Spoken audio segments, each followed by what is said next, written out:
A haunted house customer got scared and shot a performer. A baby born with 2 penises had one chopped off. And a Dracula celebration invites vampires from around the world to attempt a record.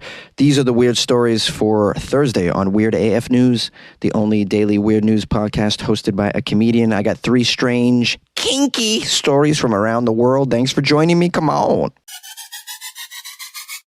A haunted house customer got scared and shot a performer. A trip to a haunted house resulted in a bigger scare than anyone really planned when a patron of the Hollywood Wax Museum haunted house in Myrtle Beach, South Carolina, actually shot one of the employees of the Wax Museum. The police had to arrest Kiel Latrell Brown after speaking to some witnesses and watching video of the incident. This took place earlier this week, according to a Facebook post by the Myrtle Beach Police. Brown was with a group of people who were visiting the haunted house and wax museum in Myrtle Beach. Brown got very scared by the victim, who was one of the performers. Well, they're supposed to scare you in these things. Is everybody aware when you go to the haunted house, there's people jump out at you. Sometimes they reach out to try and touch you. It can be scary. Sometimes they'll actually touch you from behind and you don't even expect it. I've been frightened many times in some of those haunted mazes, I have to admit. But I like that experience. That's what I'm going for. I like to get high and go to the haunted maze. Please, scare the crap out of me. I want to feel like I'm in a horror movie. That's the experience I'm going for.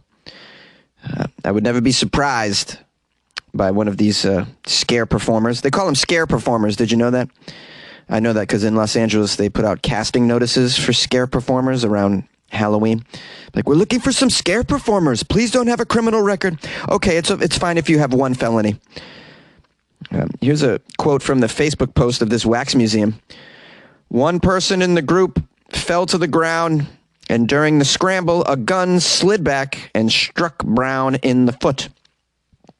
Police say Brown told investigators afterward that he thought at the time that the gun was a prop part of the show when he grabbed it from the floor and fired it twice. The victim was struck once in the shoulder. Where did this gun come from? Not from him. It just appeared. He picks it up, and his first thought is, I'm going to shoot one of these performers. Just the gun appearing in the first place is pretty wild. But then in your mind to I should pick this up and shoot the guy dressed as Freddy Krueger or whatever the hell. According to the media, Brown was named a suspect hours after the shooting and was arrested near Charleston. He was charged at the time with contributing to the delinquency of a minor for allegedly giving the gun to a minor after the incident. That's what he's charged with, not shooting some scare performer? Seems like this police department is a little mixed up. Yeah, in addition to delinquency of a minor for giving the gun to a minor after the incident, he shot somebody at a wax museum. Did we forget this? He gives the gun to a kid. Here, you take it. Way to pass it off on your nephew. Well, this guy's a real POS, huh? I feel really bad for this scare performer because they don't pay you enough to get shot. You know, I've seen the rate that they give these scare performers. It's not very much. And of course, you would never expect to be shot working a place like this. They probably do sit you down in the beginning and give you a speech about the possibility of being punched by a customer. Because if you jump out at people, reflexes could take over, and you know, someone might swing at you. I can see that happening. Now, it would seem to me that the fallout of this is going to be that they're going to find it very difficult to find scare actors to work at this Halloween haunted museum / wax museum, whatever it is, in the fall. For sure. They're going to have to pass out bulletproof vests and guns just to compete. A baby born with 2 penises has one chopped off by the doctors. Can you guess which one? The large one or the small one? Welcome to Guess Which Penis Was Removed from the Baby That Was Born with 2. The large one or the small one? I'm your host, Jonesy. Oh, yes. A baby was born with 2, count them, 2 peniles, and had to have one removed, I guess because of medical reasons. Why can't you have 2 peniles for your whole life? I've heard stories of people having 2 penises into adulthood. The doctors chose to take one off, though. And to the dismay of all of us, the doctor chose to take off the larger one. Let's find out why. It's not a very good deal for the baby.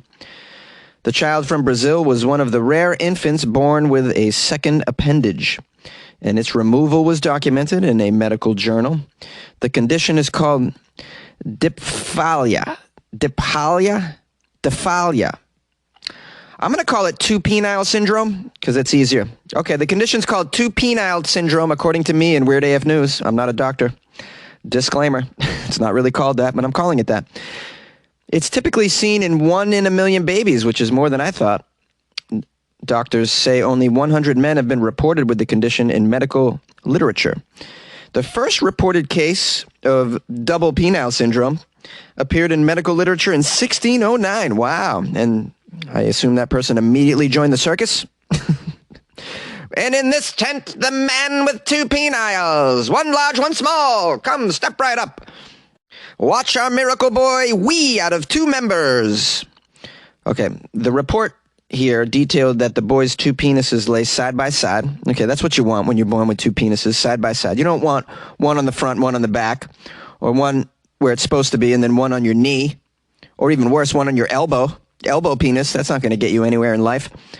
Some people with this condition have only an accessory penis or a stump. This boy had a complete penis. Wow, lucky for the boy. The boy was 2 years old when the doctors removed his second penis. It's a little late in the game to remove the second penis. You got to do it right away.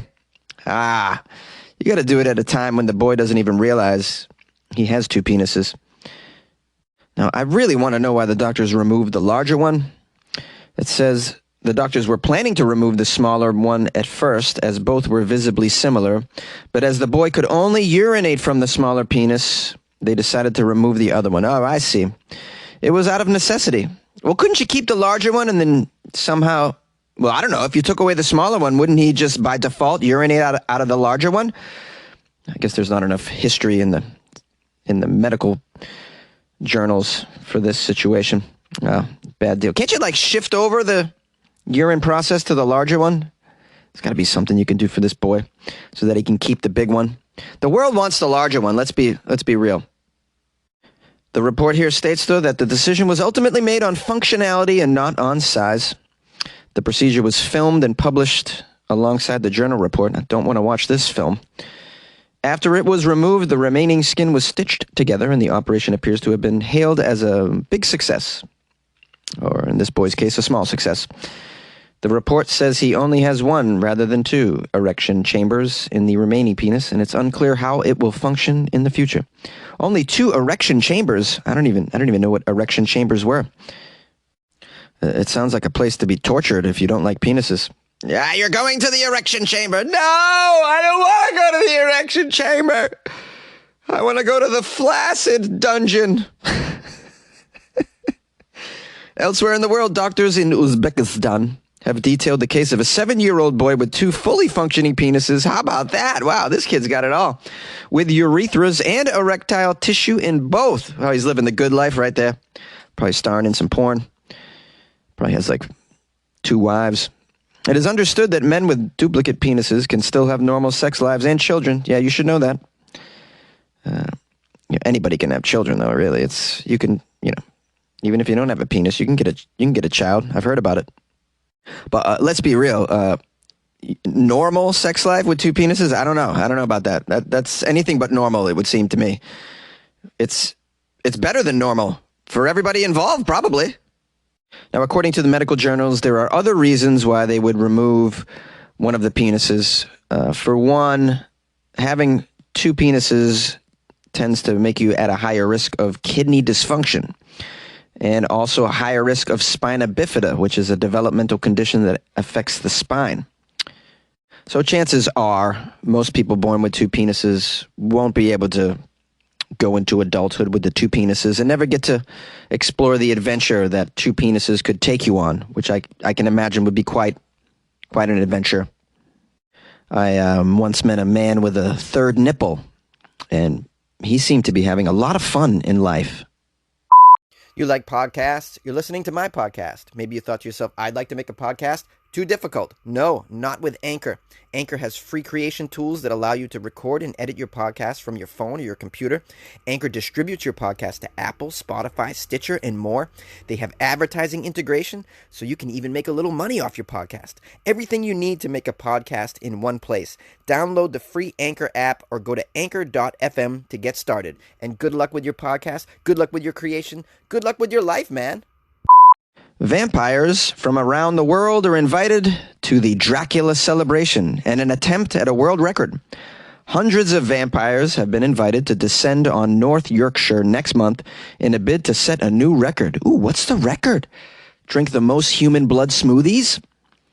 Whitby Abbey staff hope to organize the world's largest gathering of people dressed as vampires to mark the 125 years since Dracula's first publication. Have you guys read Dracula by Bram Stoker? Are you up on your classic lit? I haven't read it, but I've read Frankenstein by Mary Shelley. That's something, right? I like to read. This abbey is very important. It actually is featured in Bram Stoker's Gothic horror novel, which was written in 1897. And in the novel, Dracula's very first victim is in Whitby. Now, there was a record before of the most vampires in attendance, and it stands at 1,039 people that dressed as vampires when they gathered at Doswell in the USA in 2011. Doswell? Where the hell is that? Looks like it's in Virginia. Well, they had 1,039 people. They're trying to break that here in Whitby. There's a person in the story named Mark Williamson from the Whitby Abbey who says that the challenge is going to take place on May 26th. And it is an exciting one. Yes, we look forward to welcoming would-be vampires to Whitby Abbey for a fun evening of entertainment. Hopefully a successful new record as well. Yes.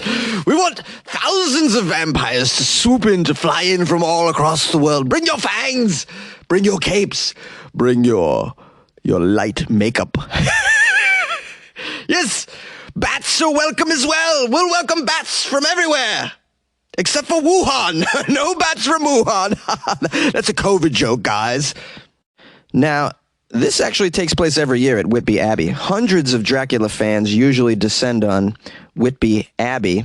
Many visitors to the seaside town asking where Dracula's grave is located, forgetting that he is an actual fictional character. I can see the confusion. Wasn't it based on somebody who's an actual historical person named Vlad the Impaler? I thought that's where Bram Stoker got his inspiration. He may be buried somewhere.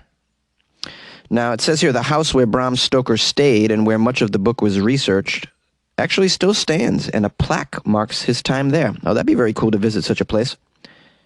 And to be honest, it would be amazing to attend a Dracula celebration. I mean, imagine how fun that would be. I would have a blast. Oh, man, I should say, this is what I always say about the GoFundMe. You could send me to places like this. This would be fabulous. I would absolutely dress up like Dracula. Or maybe I'll pivot. I'll go as a werewolf, show up as a werewolf. No, guys, you do your thing. I'm just trying to bring something else to the table here. Well, a quick werewolf festival search comes up with something fascinating. Have you ever heard of a Lupercalia Festival? It's also known as Happy Horny Werewolf Day. I think that's a tongue-in-cheek description. Well, it says here, the Feast of St. Valentine is a Christian corruption of this festival, Lupercalia, which is a Roman pagan festival. As part of a fertility rite, men would smear themselves with blood and dress up in animal skins and run around the city whipping young women with cords made of goat skin. What the hell? The festival was held between February 13th to 15th to avert evil spirits and purify the city, releasing health and fertility. It says male goats or dogs were sacrificed, and the chief priest would cut pieces of the skins from the sacrificial animals and then strike any woman who came near them with the animal skins. A blow from the skin was supposed to render a woman fertile. Wow. How strange. I'm glad we moved on to Valentine's Day from this. This is very morbid. Well, we're learning here, guys. We're learning. I'm a big supporter of festivals, for sure, but not something like this. I like the idea of a vampire festival, and if you guys happen to be living in the UK, you might want to consider going to Vampire Festival, whether you're usually dressed up as a vampire for Halloween or not. This sounds like a good time to me. Know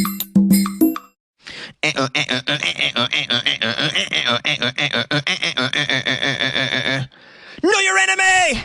Do you guys know Your Enemy by Rage Against the Machine? I think that was a perfect impression of the intro to Know Your Enemy. I'm very proud to say. I'm highly caffeinated.